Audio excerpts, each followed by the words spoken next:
La ideología de género no sale de la nada. Tiene un origen, unas causas, un modo de crecimiento, unos destinatarios.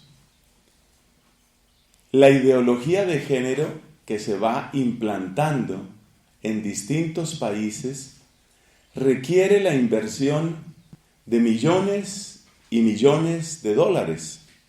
Alguien tiene que estar dando ese dinero y alguien tiene que esperar un retorno de esa inversión. O sea que antes de entrar en una discusión filosófica, ética o religiosa, es importante darnos cuenta que estamos frente a un hecho que es social, de magnitudes globales, y un hecho que es económico, de proporciones gigantescas. El servicio que presto en mi comunidad hace que tenga que visitar muchos países. En estos últimos años he estado desde el norte de Canadá, en particular en la ciudad de Edmonton, de la que tengo un recuerdo muy grato, hasta el sur de Chile, otra ciudad que aprecio, Concepción, en Chile. Prácticamente en todos los países de América Latina he estado, con pequeñas excepciones.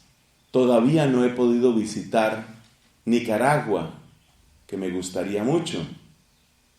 Pero en El Salvador, en Honduras, en Costa Rica, en Panamá, en México y en Sudamérica prácticamente en todos, quitando Uruguay y Brasil. Además de eso, he podido estar en países de Europa y de Asia, particularmente en Taiwán, en Hong Kong, en Macao, en Japón. Y uno se pregunta, ¿cómo es posible que se estén presentando los mismos proyectos de ley y la misma presión en todas partes? ¿Qué hay detrás de esto? El darse cuenta uno de que es un fenómeno global nos invita también ya a una metodología de respuesta, que será la segunda parte de nuestra conferencia, lo que llamamos un pronóstico. Efectivamente, de lo primero que hay que hacer al hablar de estos temas es hacer conscientes a las personas de que hay intereses que están detrás, para que no seamos títeres movidos por cuerdas que ni siquiera conocemos. Entonces, nuestra conferencia va a tener en esta oportunidad dos partes. Una la llamamos diagnóstico, que es un poco el estudio de estas causas, intereses, cómo han surgido grupos de presión llamados lobbies, cómo han surgido. Y luego la segunda parte tiene que ver con un pronóstico. ¿Por qué no hablamos de un tratamiento directamente? Porque una cosa es lo que va a suceder si no hacemos nada. Ahí hay un pronóstico que se llama el pronóstico de la inacción. Y otro es el pronóstico si hay una acción. Tenemos que examinar esas dos posibilidades. Vamos con la parte del diagnóstico. ¿Cómo sucede esto que nosotros llamamos ideología de género? ¿Cómo llega a suceder? Para comprenderlo hay 5 palabras que hemos puesto en nuestro tablero. Ellas son un caldo de cultivo, un contexto, un detonante, un método y unos intereses. Y hay que recorrer esos 5 elementos, me parece. Lo mínimo que creo que hay que examinar son esos 5 elementos. Caldo de cultivo, contexto, detonante, método e intereses. ¿Qué llamamos un caldo de cultivo? Es una situación social en la que está una tensión no resuelta. Ese es un caldo de cultivo. Caldos de cultivo hay muchos. Algunos, podríamos decir, más maduros que otros. Podemos decir que en general, cada injusticia, cada acto de violencia de un grupo humano o de una mayoría sobre otro grupo humano, que podemos considerar una minoría en principio, es un caldo de cultivo. El ser humano tiene dentro de sí la urgencia, la necesidad de la justicia. Y el tratamiento de injusticia produce una rebeldía. Santo Tomás de Aquino nos enseña que frente a un mal que llega, uno puede tomar dos actitudes caracterizadas por dos de las pasiones humanas. Si uno considera que no hay nada que hacer, entra en tristeza. Si uno cree que sí se puede hacer algo, entra en ira, en indignación, en rebeldía. Entonces, cuando se cometen injusticias en la sociedad y se van generando caldos de cultivo, dependiendo del número de personas implicadas y de otros factores también, vendrá un mayor énfasis en la tristeza o en la indignación. Tristeza o indignación son las dos reacciones típicas, enseña Santo Tomás. Si miramos nuestra sociedad, la encontramos atravesada por muchas injusticias. Injusticias domésticas, injusticias laborales, injusticias económicas, injusticias en el manejo del poder. Y cada una de esas injusticias produce tristezas e indignaciones. Eso es lo que llamamos un caldo de cultivo. Para tener la suficiente perspectiva en el caso presente, con la ideología de género, es bueno ir haciendo comparaciones con otros caldos de cultivo en otras épocas de la historia. Por ejemplo, recordemos los siglos XVII y XVIII en Francia. Es la época de un gran esplendor de monarquía con Luis XIV, el llamado Rey Sol, el rey absolutista, que lleva a la monarquía a una expresión casi mitológica. Pero esa exaltación de la monarquía produce una serie de injusticias. En la Francia del siglo XVIII se hablaba de una sociedad dividida en tres, nosotros diríamos clases. Ellos hablaban de tres estados. Nosotros diríamos tres clases sociales, ellos hablaban de tres estados. Y los tres estados del siglo XVIII eran la nobleza, el clero y el pueblo. La nobleza, cerrada sobre sí misma, el clero, con unas puertas muy específicas de acceso a través de los seminarios y las comunidades, y un régimen bastante vertical de autoridad, y luego el pueblo. En ese contexto, se empiezan a producir notables injusticias contra una proporción muy grande del pueblo, a través de los impuestos. Cuando uno mira el espléndido Palacio de Versalles, pues siente admiración quizás ante la arquitectura. No debemos olvidar el precio que Francia pagó por ese palacio. El dinero y la construcción implicaron grandes sacrificios que no salieron ni de la nobleza ni del clero, salieron del pueblo. Esos impuestos altísimos suponían un caldo de cultivo. Un grupo de personas que se consideraban desposeídas de toda oportunidad, empezaron a ver en ese caldo de cultivo una oportunidad para ellos. Efectivamente, a partir del siglo XVII va surgiendo una nueva clase social en Francia que se llaman los intelectuales.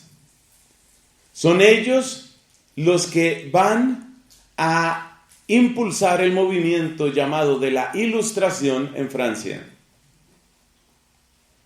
Estos intelectuales no pertenecen a la nobleza porque no son de esas familias privilegiadas, no pertenecen al clero, al cual miran más bien con desconfianza, y en cambio, aunque pertenecen a lo que llamaríamos el pueblo, se consideran líderes del pueblo.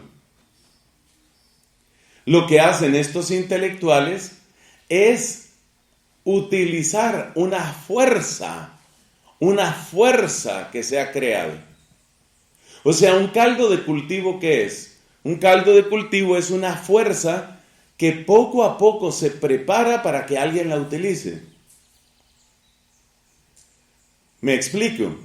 Si un número de personas van acumulando su indignación, si cada vez hay más personas que sienten ira, parece que estuvieran solamente esperando a que alguien les dijera: yo le voy a dar un espacio a la ira de ustedes. Yo voy a liderar la ira de ustedes. Lo sucedido el 14 de julio de 1789, en la toma de la Bastilla, es exactamente eso. Los intelectuales han hecho una labor eficaz de predicación, se han autonominado líderes de ese pueblo. El pueblo puede tener tristeza o puede tener descontento, pero si no hay quien lo lidere, eso es simplemente como una olla de presión que va acumulando fuerza. Los intelectuales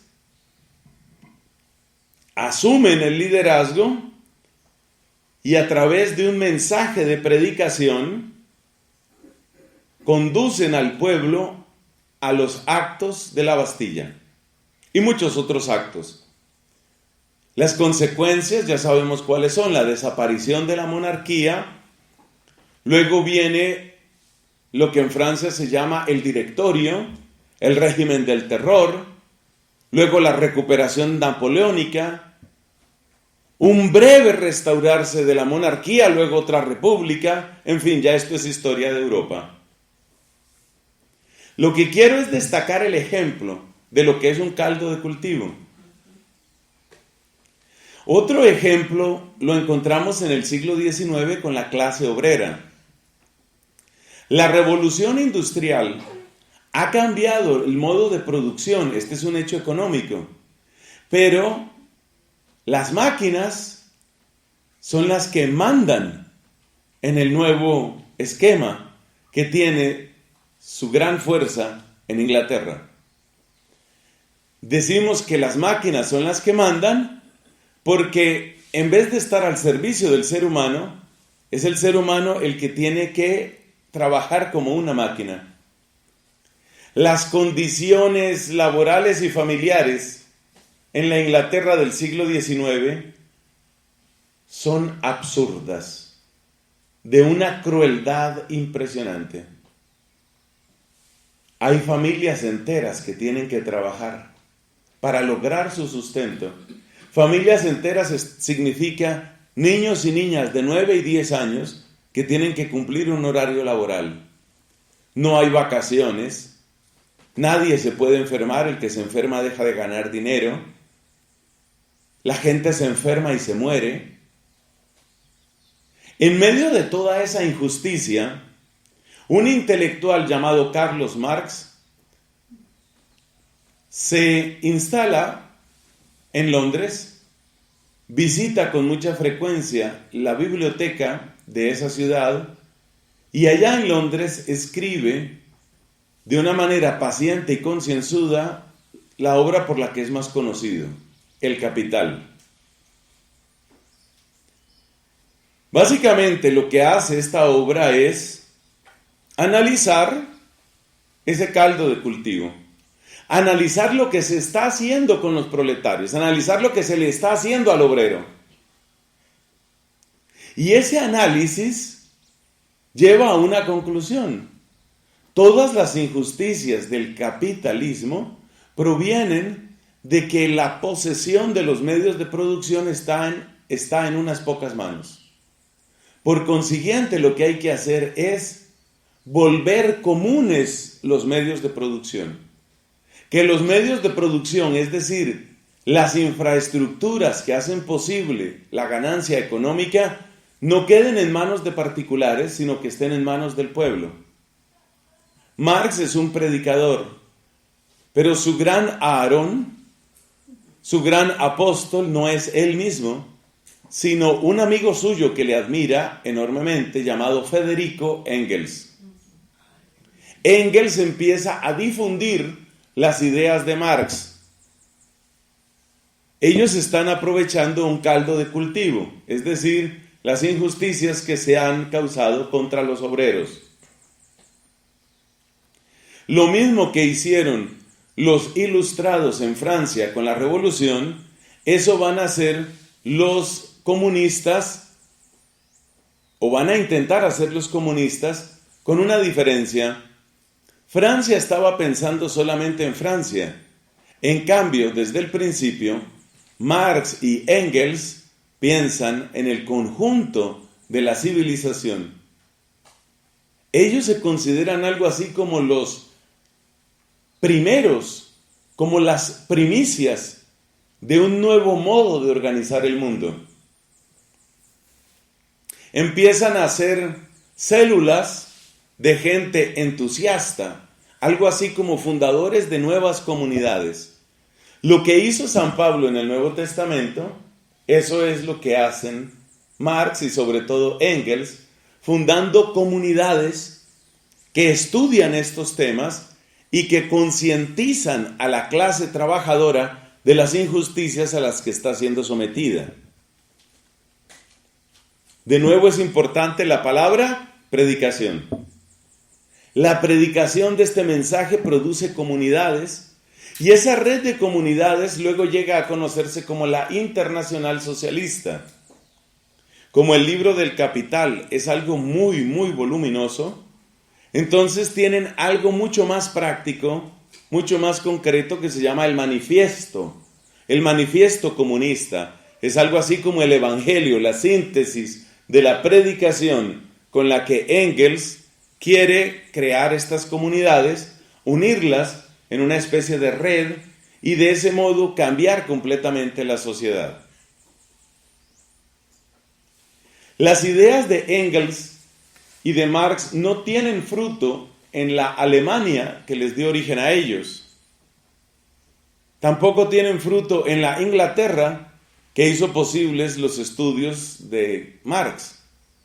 Esas ideas dan su primer fruto en la llamada Revolución de Octubre, que sucede según el calendario que entonces tenía Rusia en octubre del año 1916.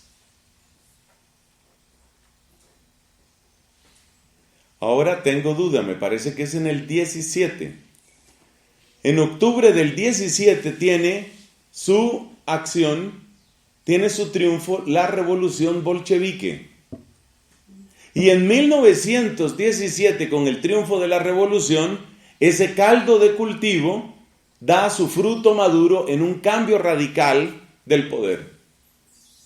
La monarquía soviética, conocida como zarismo, porque el zar era el rey, podríamos decir, el monarca en Rusia, cae, y entonces se levanta un nuevo modo de poder.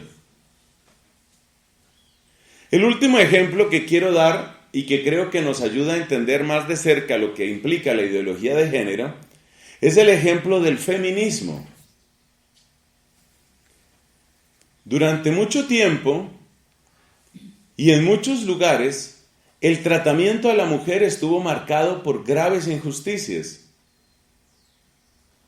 La idea que había es que la mujer tenía que llegar virgen al matrimonio, no se exigía lo mismo para el hombre.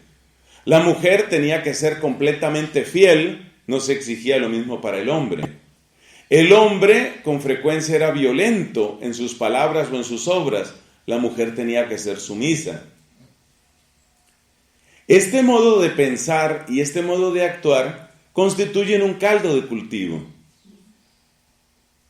Entonces vinieron pioneros y sobre todo, por supuesto, pioneras que empezaron a hablar a las mujeres reclamando igualdad de derechos en muchos campos, empezando por la participación en la democracia, es decir, por el ejercicio del voto.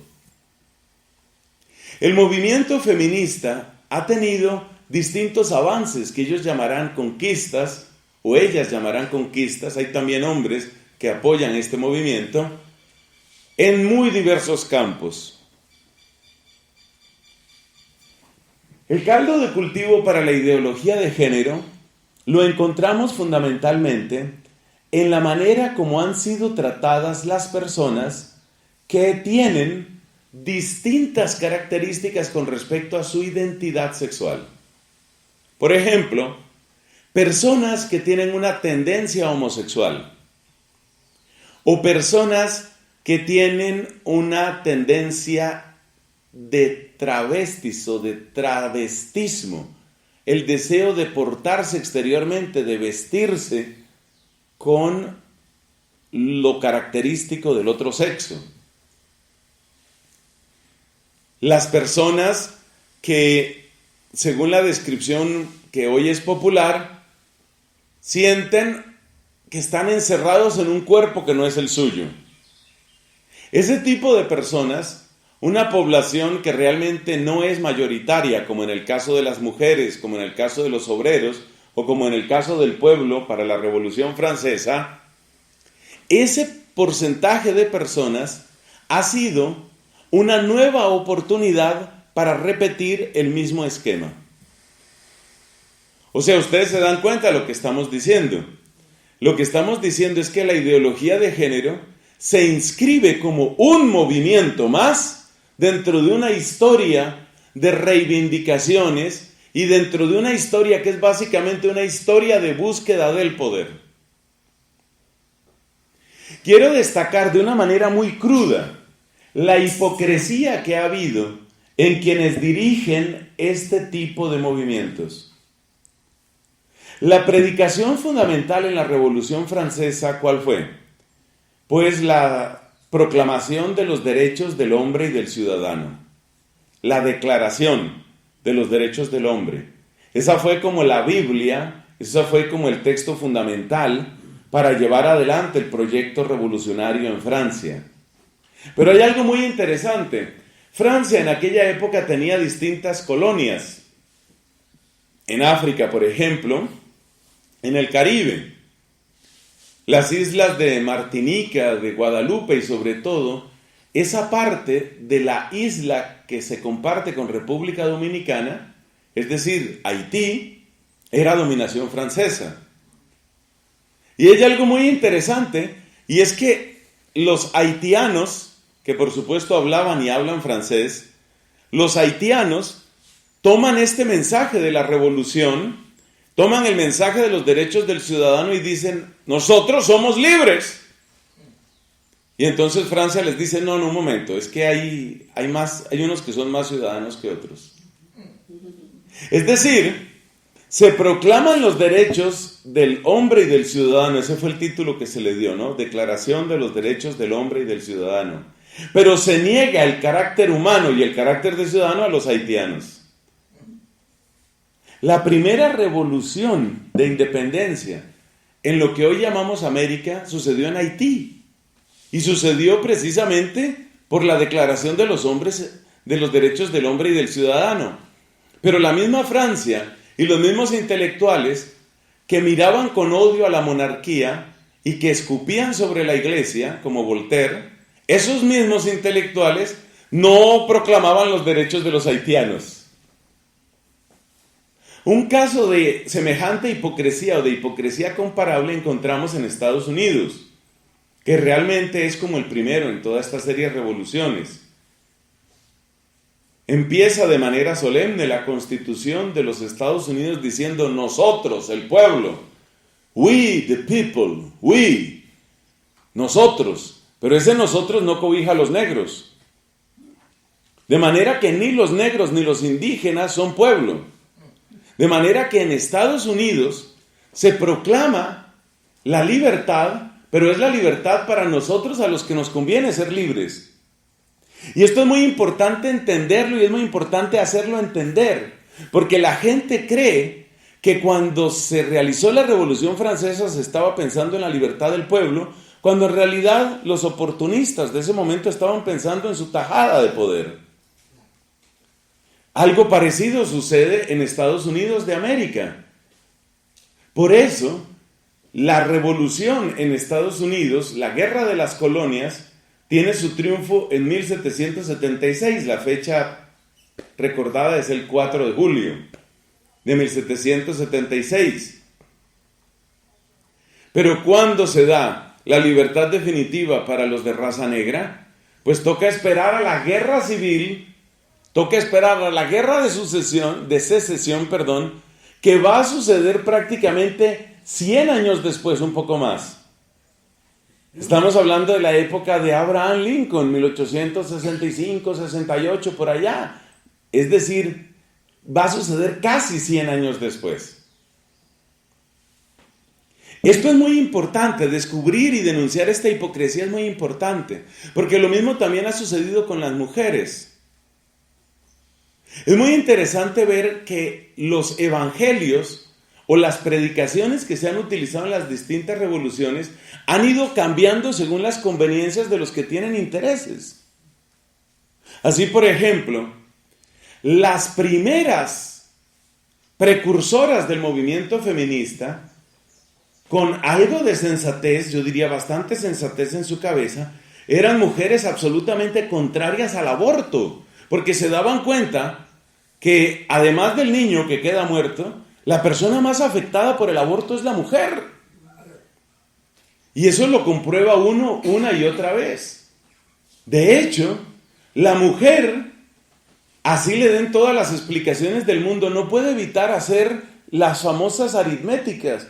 Y las famosas aritméticas es, el niño que yo maté ahora tendría 7 años, ahora tendría 20 años, que fue niño de una violación.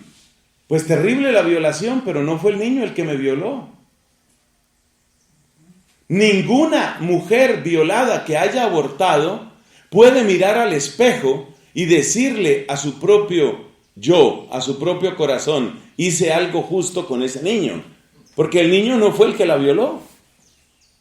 Entonces maté al que no era. Si había que matar a alguien, suponiendo, tendría que haberse matado al violador. Entonces las primeras feministas fueron muy claras, muy claras, en cuanto a que había que luchar contra el aborto, porque el aborto destruye a la mujer.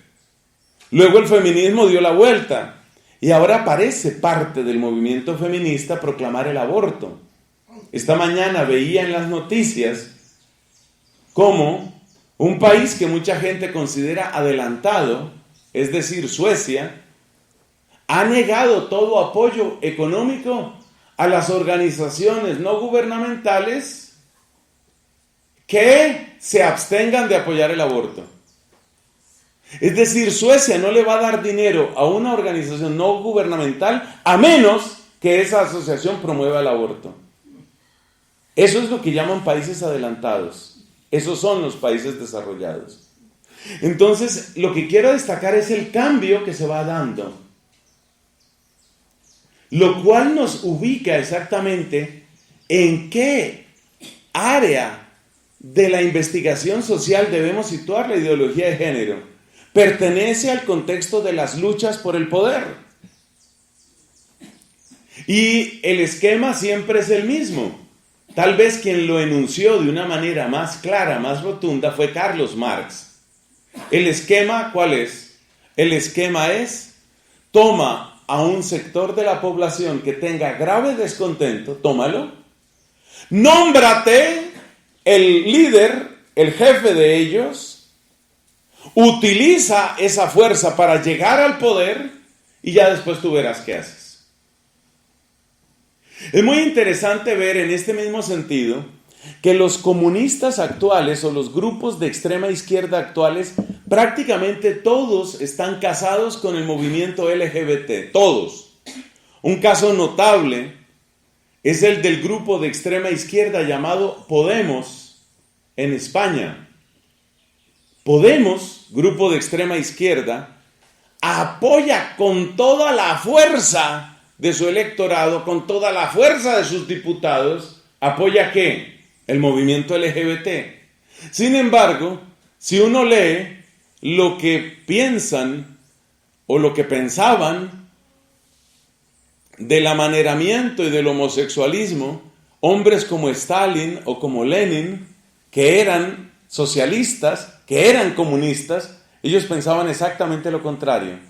Para ellos, el homosexualismo era uno de los tumores repugnantes de la sociedad capitalista. Ese es el lenguaje de los comunistas. 100 años después, los comunistas han cambiado totalmente su discurso. Ahora hay que apoyar todo lo que sea LGBT. Esto es importante darse cuenta, porque esto muestra el oportunismo político que es el que marca todos estos grupos.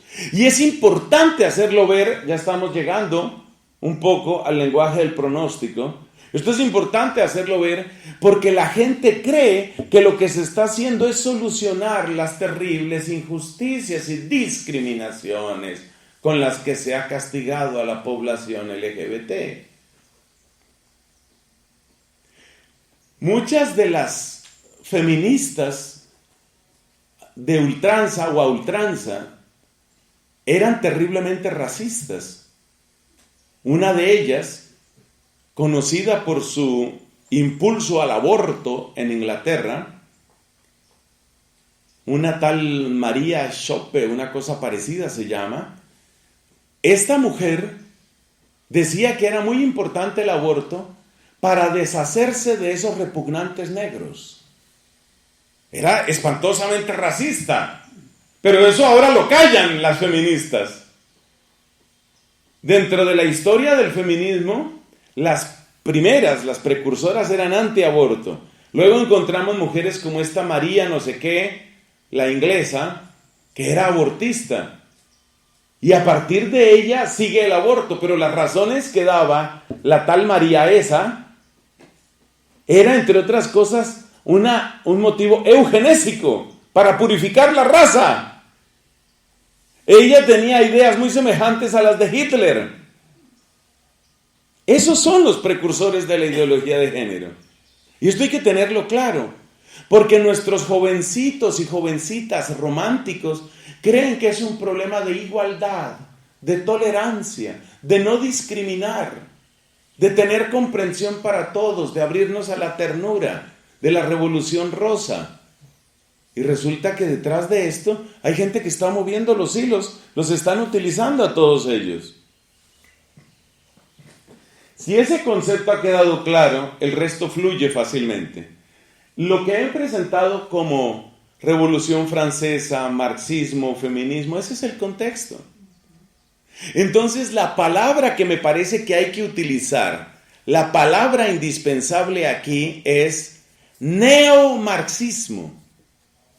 En la ideología de género estamos ante un neomarxismo. ¿Qué fue lo que propuso el marxismo?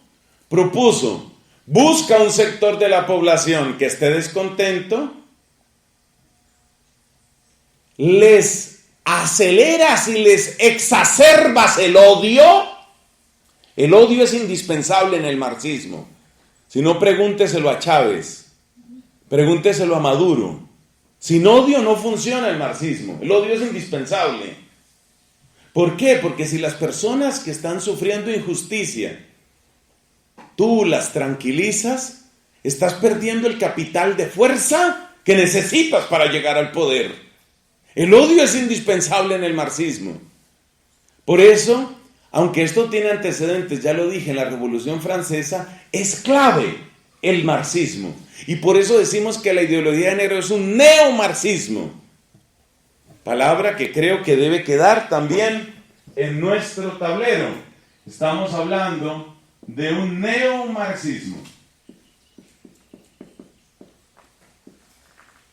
Como tantos otros. El marxismo no es una sola cosa. El marxismo es un modo o método. Para Marx el marxismo sí era una sola cosa y él creía que su diagnóstico pan-económico, es decir, que todo lo explica desde la economía, era omnicomprensivo, todo quedaba entendido ahí. Eso pensaba Marx, pero los que han usado a Marx se han dado cuenta que no hay que quedarse solo con la economía ni solo con el problema del proletariado. Fíjate lo que sucedió en el caso de Mao Zedong en China. En el caso de Mao Zedong, en el caso de China, no había una situación de proletarios como la que Marx conoció en Inglaterra. El problema de China era el problema de los campesinos minifundistas explotados por las cuotas que tenían que dar al emperador y al gobierno.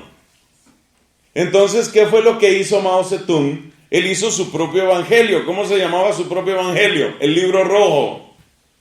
El libro rojo de Mao Zedong era un conjunto de consignas. Todos ellos han sido predicadores. Todos.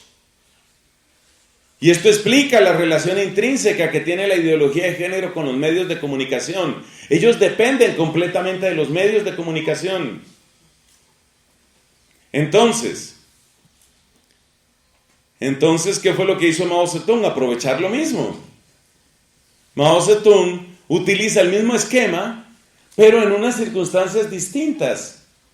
Así llegó también el comunismo a Vietnam, así llegó el comunismo a Corea, así llegó el comunismo a Cuba. ¿Qué hace Fidel Castro en Cuba? Aplicar el mismo esquema. Pero en Cuba no tenemos la gran revolución industrial que había en Manchester, o que había en Liverpool, o que había en Londres. Pero Fidel Castro aplica las mismas ideas, esta vez a los cortadores de caña y a los obreros, a los constructores, a los agricultores de Cuba. Y se sale con la suya. Entonces, es un neomarxismo. Ese es el contexto. Y esto hay que entenderlo y hay que repetirlo, porque no quieren que se sepa, pero hay que decirlo. Y sobre todo hay que destacar que el neomarxismo, y en estos hay no puedo llamar un avance, sino más bien una especie de acentuación. El marxismo acentúa el tema del odio. Y por eso es tan importante el odio en todos estos movimientos.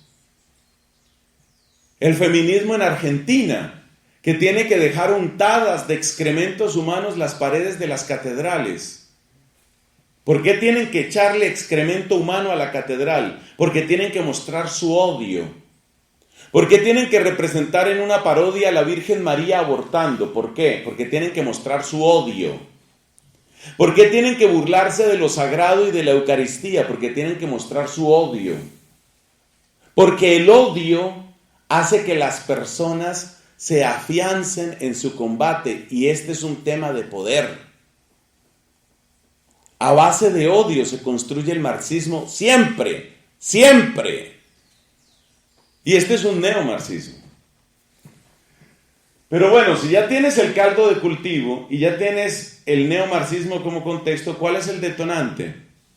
El detonante son los casos extremos. Por ejemplo, tú quieres imponer el aborto en una sociedad. ¿Qué haces? Le dices a la gente, ¿abortamos o no abortamos? La gente dice, no abortemos, ¿cómo vamos a matar bebés? Fracasaste. Y tú quieres poder. Tú no quieres perder, tú quieres ganar. Entonces, ¿qué hay que hacer para ganar? Lo que hay que hacer para ganar es utilizar detonantes. ¿Los detonantes cuáles son? Historias dramáticas, emocionalmente significativas. Esos son los detonantes. los casos extremos, tomados de la vida real, por supuesto. Así, por ejemplo, encontramos que Oscar Wilde, un hombre que tenía claramente una orientación afectiva homosexual, fue encarcelado por su homosexualidad. Encontramos que un gran matemático, un genio, precursor de la informática, el británico Alan Turing, se escribe con G, suele pronunciarse por supuesto Turing. Alan Turing, homosexual, fue sometido a castración química, algo así como un cóctel espantoso de hormonas que le fueron inyectadas, tratando de suprimir todo impulso sexual en él, porque era una aberración su homosexualidad. Claro, cuando uno ve que esta persona, abrumada por esa invasión química en su cuerpo, entra en una depresión y finalmente se suicida, porque murió de ese modo, Alan Turing, suicidándose, ahí tienes un detonante. Y para este tipo de movimientos los detonantes son importantísimos. En el caso del aborto, ¿qué es lo que se utiliza como detonante? La violación. Una mujer fue violada. Se imaginan el dolor de esa mujer y ahora la condenan a que tenga el hijo de su violador. Todo ese lenguaje tiene un solo propósito. Tiene el propósito de producir el detonante. El detonante es un método de golpear el tejido emocional de la sociedad para lograr simpatía, primero empatía, lograr empatía, es decir, lograr un respaldo emocional. Esos son los detonantes. Hay una cadena de noticias que es la BBC, la famosísima BBC de Londres. Está completamente vendida esta ideología, completamente. Yo sigo a la BBC, yo miro las noticias de la BBC todos los días en mi celular y le hago seguimiento a varios temas en la BBC. Creo que no alcanzan a pasar 2 días, no pasan 2 días sin que salga una noticia LGBT en la BBC. No pasan 2 días. Y las noticias con mucha frecuencia son detonantes. El sufrimiento de los homosexuales en Chechenia. Hoy queremos contarles la historia de Marcos y Roberto, 2 adolescentes que fueron desheredados por sus papás simplemente por ser homosexuales. Ahora tenemos una entrevista con Marcos. Sale Marcos con ojos llorosos y dice: yo lo único que pido es, déjenme amar. No le hago mal a nadie. Déjenme amar. Eso se llama un detonante. Ese es un detonante. Ese es un detonante. Los detonantes son importantísimos porque son los que cambian la percepción pública. También hay otros detonantes que se utilizan buscando empatía y luego simpatía. Por ejemplo, las celebridades, las llamadas celebridades, las cantantes, las actrices. Muy pocas personas se habrán olvidado de un beso en la boca entre 2 mujeres en una ceremonia, no me acuerdo si fue de premios Nobel, Nobel no, sino premios Oscar o cosas de esas. Muy famosas en la época, la cantante Madonna y la cantante Britney Spears se dieron su besote en la boca, las cámaras, la foto. Eso tiene un impacto tremendo en las jovencitas, tremendo. Porque sabemos que las adolescentes están formando poco a poco, con muchas dificultades y con enormes confusiones, están formando su idea de qué significa ser mujer, qué significa ser hombre. Y la manera como uno de adolescente responde esa pregunta, sobre todo dado el hecho de que está buscando una cierta independencia de sus papás, la manera como uno responde eso, ¿cómo es? Mirando ejemplos, es decir, mirando modelos. Un adolescente está viviendo 2 cosas al tiempo. Está viviendo un proceso de creación de independencia psicológica, que es la constitución de su propia personalidad, pero al mismo tiempo está viviendo el proceso de tener que decir qué voy a hacer. Entonces, al mismo tiempo está distanciándose de la familia y tratando de construir su ser. Por eso la adolescencia es una época particularmente vulnerable desde el punto de vista psicológico, porque es la época en la que las personas están más dispuestas ¿a qué? Están más dispuestas a ver modelos. Entonces, una chica que tiene 12, 13 años, una chica que tiene 12 o 13 años y que ve este tipo de cosas, para ella, ¿qué es ser exitosa? ¿Qué es ser mujer? ¿Cómo quiere ser ella? Las respuestas las encuentran muchas veces en la farándula. Entonces, ser exitosa, ¿qué es? Vestirme como yo quiero, viajar por donde yo quiero, usar las joyas que yo quiero, estar con los hombres que yo quiero. Y por eso miran a los personajes de la farándula. Si estas dos mujeres resultan besándose y si luego prácticamente todas las actrices y cantantes de cierta relevancia coquetean con el lesbianismo, afirman que son bisexuales, muestran apertura hacia estos temas, el efecto es muy grande. Esos son detonantes. Pero las chicas mismas no son conscientes de lo que les están haciendo. No son conscientes del operativo que está funcionando. Y así llegamos a lo que llamamos aquí el método. Este es un método que se llama reingeniería. Ingeniería es una palabra que se utiliza para el diseño y construcción de máquinas y de muchas otras cosas. La reingeniería es el rediseño de la sociedad a partir de ciertos intereses, utilizando técnicas psicológicas, técnicas de marketing, técnicas que son bastante conocidas. Entonces la metodología es muy clara, lo que hay que hacer es muy claro. Esto se sabe muy bien, hay libros sobre estos temas. ¿Qué hay que hacer para cambiarle la cabeza a la gente? ¿Qué hay que hacer para que la gente en su mayoría apruebe ideas que antes rechazaba? Y ya se saben cuáles son las estrategias. Las estrategias son presentar casos extremos que despierten solidaridad, presentar celebridades que apoyen eso. Otra estrategia muy utilizada, el sentido del humor. Si ustedes se dieron cuenta, hubo años, eso ha disminuido ahora, según entiendo, pero hubo años en que no había telenovela colombiana que no tuviera su homosexual. No había telenovela. Todos tenían que tener su homosexual y siempre aparecía o el sufrimiento terrible del homosexual o lo contrario. El homosexual era el personaje más simpático. De manera que todo el mundo esperaba, ahora con qué irá a salir este. Que no se sabía si era una esta. Lo mismo han seguido utilizando después. Porque claro, como la población homosexual es tan pequeña, por eso han tenido que unir todas esas letras. Lesbianas, gays, transexuales, intersexuales, queer, toda esa terminología y cada vez le agregan más letras. ¿Por qué? Pues porque el feminismo tiene un público muy amplio, o mejor dicho, tiene un caldo de cultivo muy amplio. Más del 50% de la población son mujeres. El proletariado es amplio. En cambio, la población homosexual es muy chiquita. Por más de que han tratado de inflar las cifras, especialmente desde los informes de dos corruptos llamados Masters y Johnson, que son considerados como precursores de los estudios de sexología en el mundo. Pues Master y Johnson llegaron a decir que un 10% de la población tenía tendencia homosexual. Es la cifra más absurda y exagerada del mundo. Ha sido contradicha por los mismos médicos y científicos. Pero esta gente decía eso. Entonces, a toda costa tratan de inflar la cifra y tratan de juntar letras para lograr lo que se llama, en muchos de estos estudios sociales, masa crítica.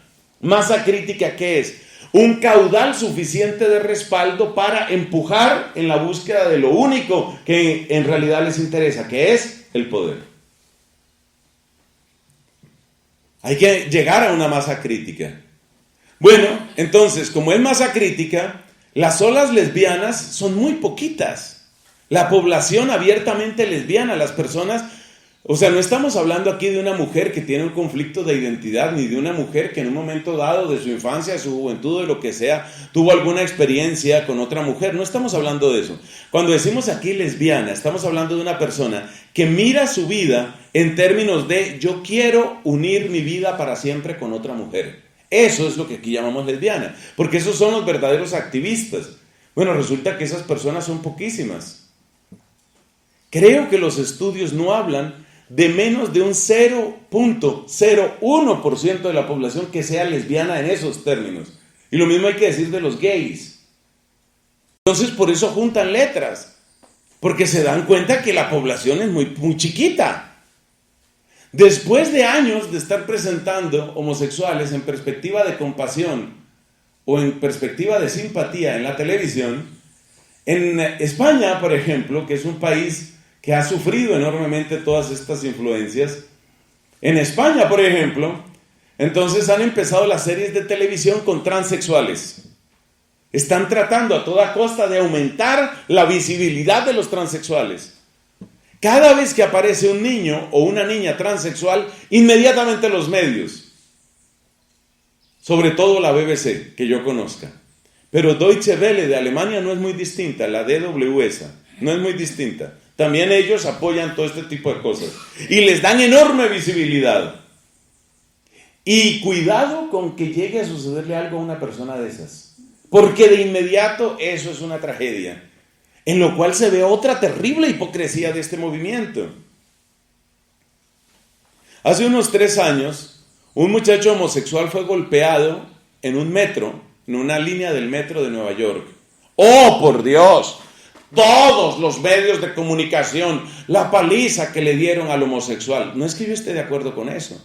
Me parece que es una degeneración de la sociedad que se golpea a una persona así. Pero lo que quiero destacar es todo el despliegue mediático, las entrevistas. Hay que hablar con el papá, con la mamá. Señora, ¿usted qué opina de que le hayan roto el maxilar a su hijo de esa manera? Oh, yo pienso que esto muestra los grados de intolerancia a los que ha llegado la sociedad. Bueno, ahora vamos a entrevistar al papá. Vamos a entrevistar al novio de este muchacho. ¿Usted es pareja de este hombre? Sí, llevamos una relación estable, muy hermosa. Y ahora más que nunca quiero estar al lado de él porque yo lo amo. ¡Oh, qué impresionante! Bueno, hace un mes o cosa parecida, le dieron una golpiza a una religiosa, a una monja porque iba con hábito, en Madrid. Le rompieron la nariz de un puñetazo. Estoy seguro que muchas de ustedes que están aquí no saben esa noticia. Eso no salió en ninguna parte. La BBC se queda callada, el periódico El Tiempo se queda callado, el periódico El Espectador se queda callado, Le Monde se queda callado, Le Figaro se queda callado, todos están callados. La única manera de enterarse de ese tipo de actos de violencia anticristiana, es yendo a medios de comunicación cristianos. Por supuesto, esos medios de comunicación cristianos y católicos son completamente despreciados por los otros medios que siempre tienen algo que criticarles, ultraconservadores. Entonces, por ejemplo, hay un medio de comunicación en España que se llama Infocatólica. Claramente un medio conservador, claramente.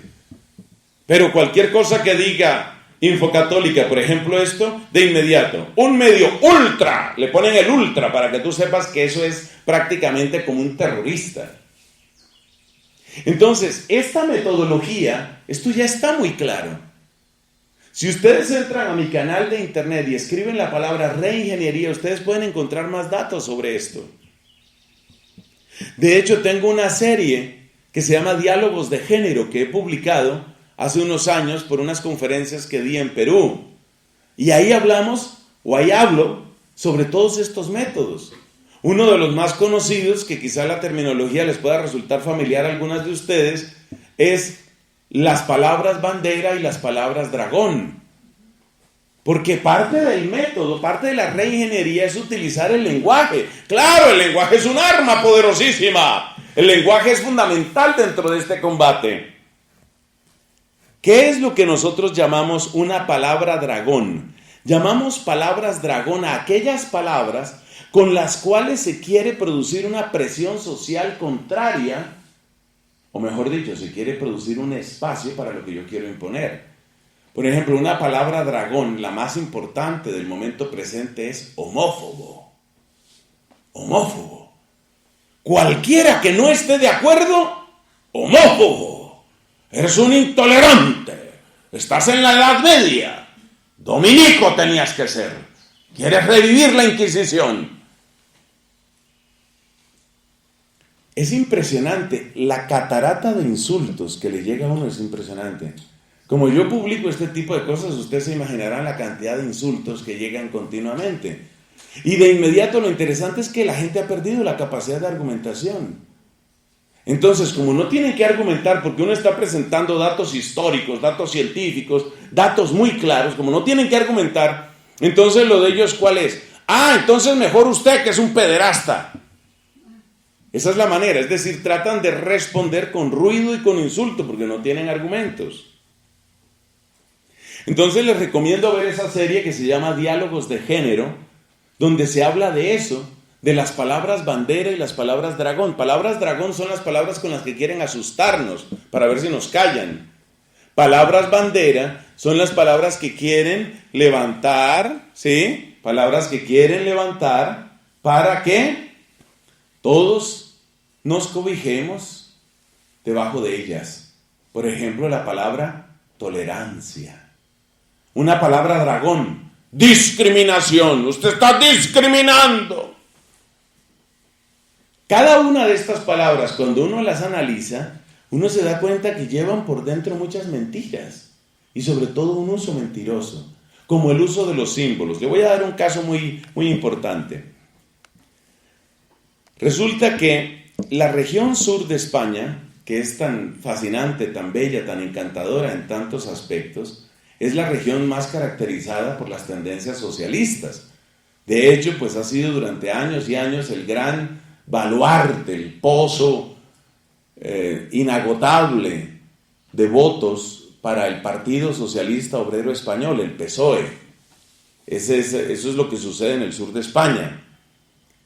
Bueno, en el sur de España, con el avance de los socialistas, resulta impensable que un alcalde tenga un crucifijo. Yo pedí expresamente que tuviéramos ese hermoso crucifijo, sencillo pero muy digno y muy bello, que lo tuviéramos aquí. Bueno, en la alcaldía no se puede tener una alcaldía del sur de España, bueno, en ninguna parte de España, pero sobre todo el sur, un crucifijo, un alcalde con un crucifijo. ¿Cómo se le ocurre? Eso es violencia contra los musulmanes. Pero el mismo alcalde graba un video especial dando un saludo a los musulmanes en el comienzo del Ramadán. Eso sí se puede. Esas son las hipocresías. Y esto, por favor, hay que hacerlo ver a la gente. Porque la gente cree que está siendo tolerante cuando quita los crucifijos. Y entonces, ¿cómo se llama? Cuando aplauden, llegado el día, que tiene un nombre especial, el día en que se quiebra el ayuno, en el día en que termina el Ramadán. Eso tiene un nombre especial en su lengua árabe. Entonces, fíjate, no se puede levantar, no puede salir el alcalde con una imagen de la Virgen en procesión. Impensable, por favor, ¿cómo se te ocurre? Estamos en una sociedad tolerante. La Virgen es únicamente un símbolo para algunos. Pero en el mismo ayuntamiento, que es el nombre que ellos le dan al gobierno municipal, sí se enarbola la bandera típica de los LGBT, la bandera arcoíris. Oye, yo no soy LGBT. No importa, aquí tenemos la bandera arcoíris. O sea, si te das cuenta el doble estándar, el doble razonamiento. No se puede proclamar nada que sea religioso porque eso no es pensamiento de todos. Pero sí se puede imponer la bandera arcoíris. ¿Por qué? Porque sí, porque sí. Pero es que no es de todos, pero sí. Y se impone. Es muy importante, yo les invito a que ustedes estén muy atentos y atentas a lo que está sucediendo en España, porque son los mismos medios y los mismos métodos que se copian luego acá, los mismos medios de comunicación. A ustedes no se les debe olvidar que la mayor parte de los medios de comunicación en Colombia están en manos españolas. Eso es muy importante saberlo. Esto hay que decírselo a la gente. Y así pasamos a la parte del pronóstico. ¿Qué sucede?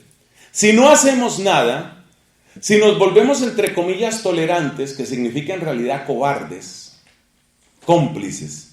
Si somos cobardes y cómplices, ¿qué va a pasar con esta ideología de género? Lo que va a pasar es lo mismo que ha pasado con todos los comunismos, que se caen por su propio peso. Lo que pasa es que duran mucho tiempo en caerse y hacen un daño brutal.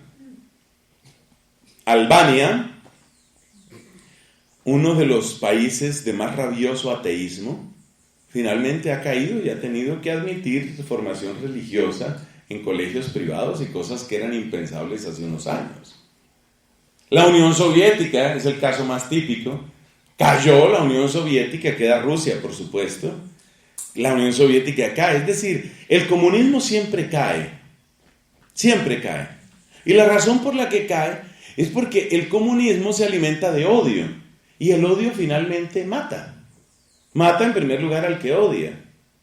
Entonces, ¿qué pasa? Que el intento del comunismo es imponerse a base de estos métodos de engaño, estos métodos de reingeniería. Lenin no tuvo que torturar a nadie para subir al poder.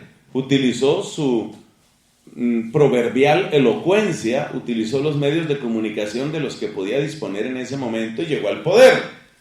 Pero ya un sucesor suyo, José Stalin, ya tiene que utilizar campos de concentración. Ya tiene que hacer desaparecer gente. La red de campos de concentración de la Unión Soviética llegó a conocerse como Archipiélago Gulag.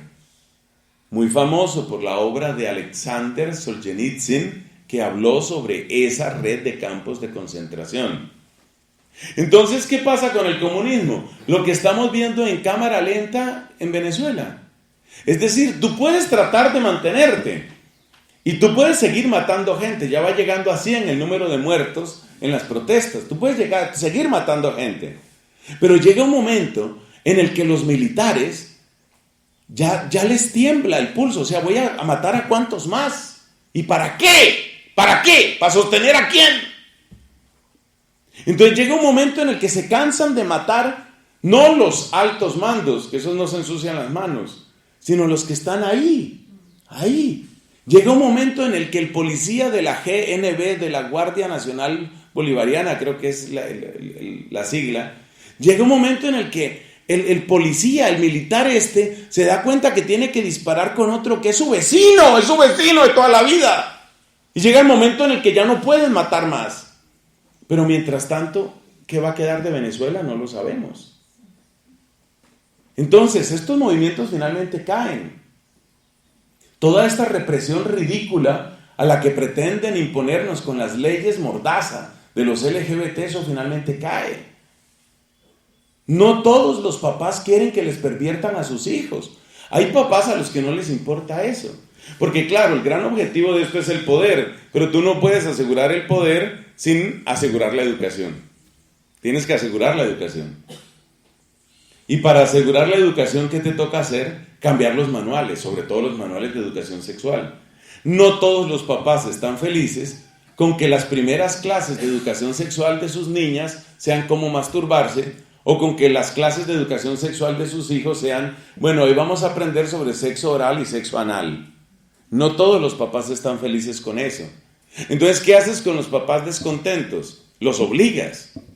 Pero obligarlos significa doblarles la voluntad. Y cuando son más, ¿qué haces?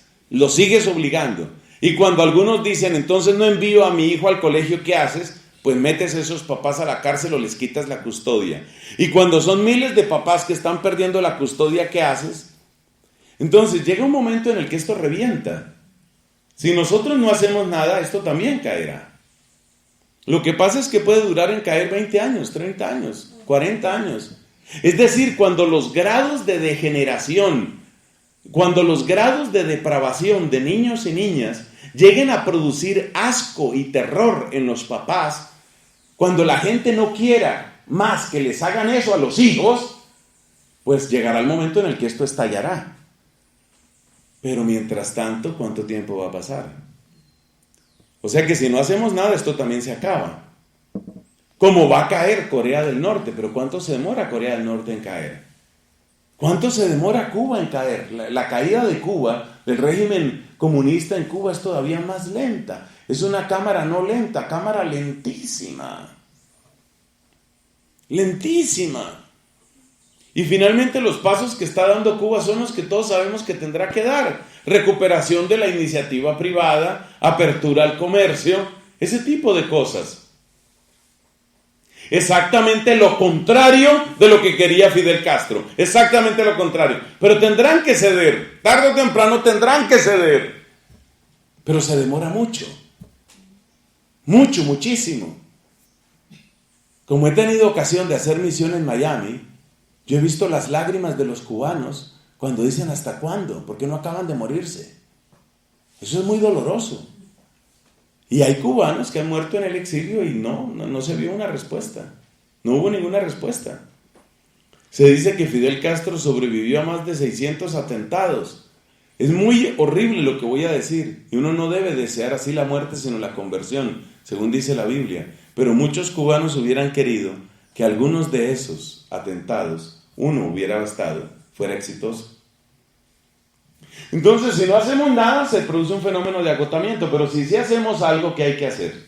Presentemos algunas consignas. La consigna fundamental es: difundan estas ideas. Hablen claro a sus alumnos, a sus profesores, a sus padres de familia. ¿Por qué se graba este material? Para que usted lo proyecte a padres de familia, para que lo vean profesores, para que la gente despierte, para que se den cuenta. Lo primero es eso, hagan conciencia en la gente. No empiecen por la discusión chiquita. La discusión chiquita es la de las palabras bandera y las palabras dragón. Porque yo ya me conozco cómo discuten los alumnos. Bueno, pero es que si una niña es tierna y ella se siente enamorada de otra niña, ¿qué mal hay en eso? Ese es el diálogo de ellas. Ese es el modo de razonamiento de ellas. Ahí no se va a ninguna parte. Uno tiene que empezar por esto, decirle: permítame, le muestro la tramoya que hay detrás, permítame, le muestro el montaje que hay detrás. Bueno, algunas recomendaciones específicas. En el centro de nuestras recomendaciones están los padres de familia. Como decía Monseñor Reich Pla, obispo de Alcalá de Henares actualmente en España, la clave de movimiento, la clave de solución en esto, no la tiene directamente la iglesia en cuanto tal. La clave la tienen los padres de familia. Y hay que llegar a los padres de familia a hacerles conscientes. ¿Por qué? Porque el gobierno en todas partes, también en Colombia, ya tiene todos los recursos legales para neutralizar a la iglesia. Cualquier cosa que nosotros digamos para detener desde el punto de vista legal este tipo de exabruptos, recibe una sola respuesta: cállese, cállese. Estamos en un país pluralista. Colombia hace rato que no es confesional. Cállese, señor cura, devuélvase a su sacristía y procure enterrarse. Esa es la respuesta para la iglesia.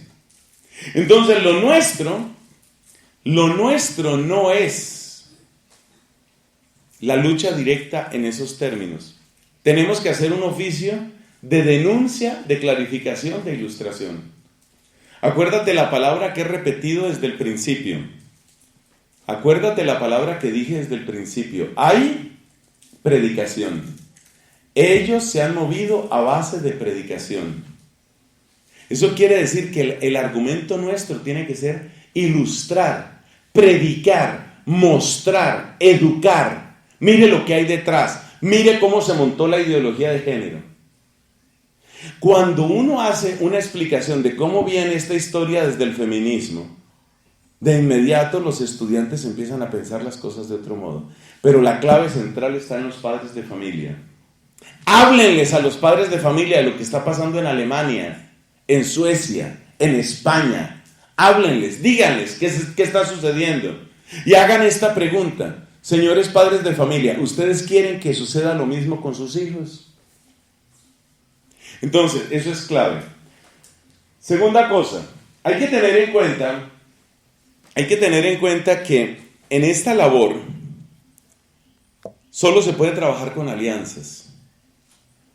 Es necesario trabajar con los profesores en este campo.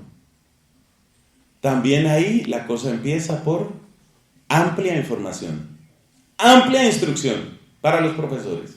Hacerles ver: ha pasado esto, está sucediendo esto. Es muy importante que en nuestro lenguaje con los profesores y con los alumnos no caigamos en un lenguaje que sea de odio. porque no es lo que tenemos. Es lo que nos quieren atribuir, por eso nos llaman homófobos. Es muy importante no caer en un lenguaje de odio. Entonces, ¿cuál es la manera de presentar las cosas? La manera es esta. ¿Por qué usted llama odio que yo esté en desacuerdo con usted? No se dejen llamar homófobos. Y enseñen a sus profesores, a los padres de familia, que no se dejen llamar así. La respuesta que uno debe tener cuando lo llaman homófobo es: ¿por qué me calumnia usted? ¿Por qué usted me atribuye odio? ¿Usted llama odio a que yo no esté de acuerdo con usted? ¿Por qué tengo que estar de acuerdo con usted? ¿Por qué no hay oportunidad de disenso? ¿Por qué no puedo pensar de otra manera? ¿Por qué pretende imponer lo suyo?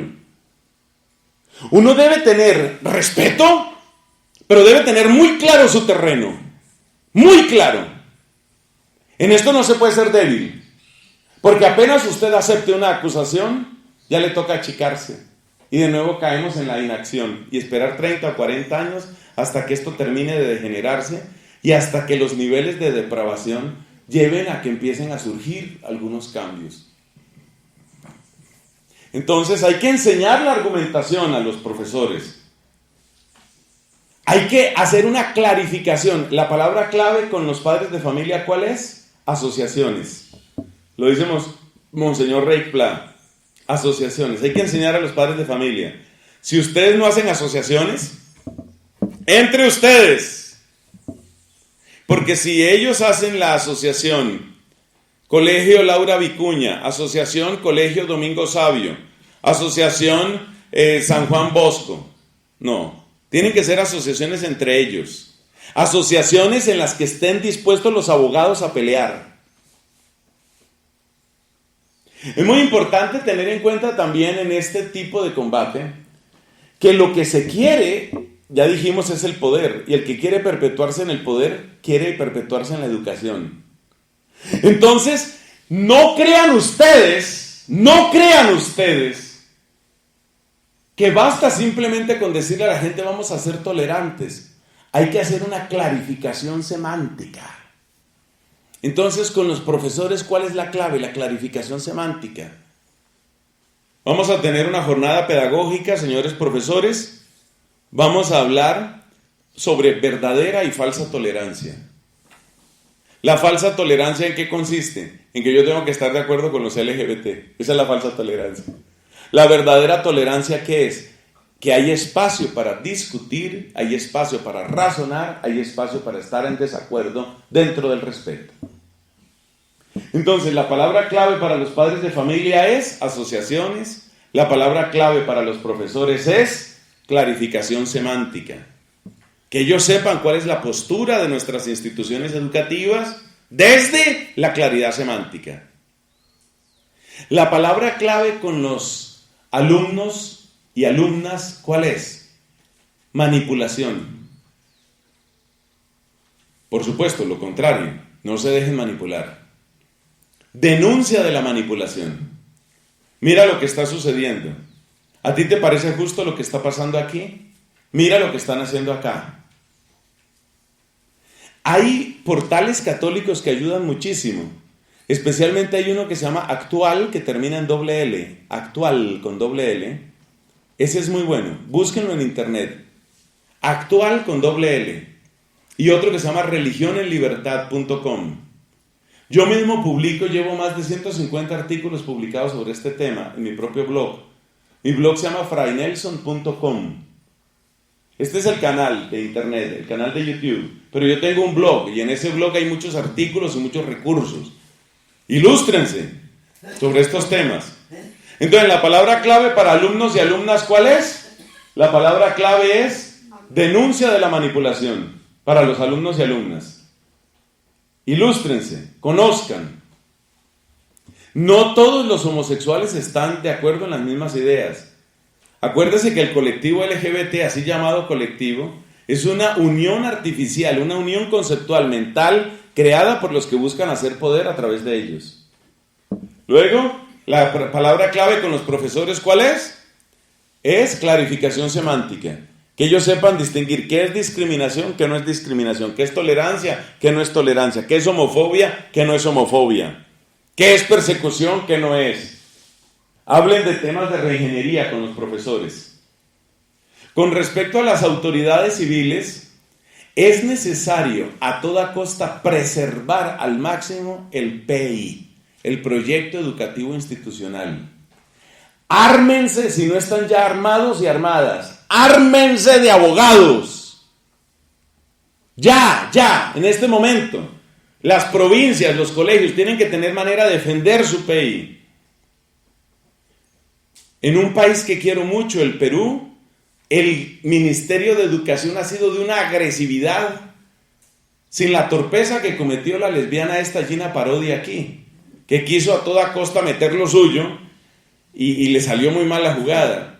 En Perú, tristemente, debo decir tristemente, fueron más inteligentes los del LGBT, no pusieron un ministro o ministra de esas características, pero sí se están metiendo con inspectores en las escuelas en todas partes para asegurar los contenidos.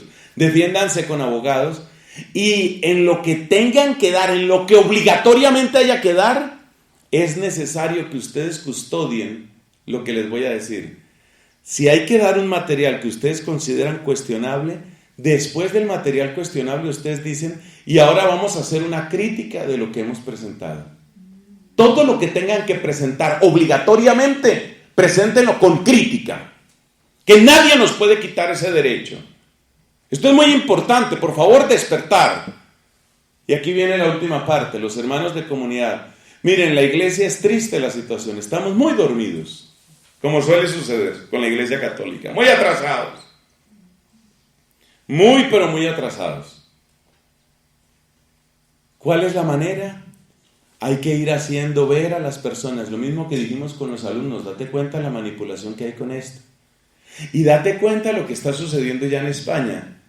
¿A dónde va lo de España? En España tuvo durante mucho tiempo un gran éxito lo que allá se llama educación concertada, que es como subsidiada por el Estado. Quieren acabar todo tipo de educación concertada con la Iglesia Católica. Aquí en Colombia eso ha sucedido menos y ha sucedido solo en zonas periféricas, donde el gobierno ciertamente se mete menos, pero también van detrás de esas escuelas. El ataque principal en España ha sido a través de la educación concertada, pero a medida que han ido logrando cosas contra la educación concertada, están atacando también ya la educación privada. Entonces es muy necesario en este tema, es muy necesario hacerles ver eso a los demás.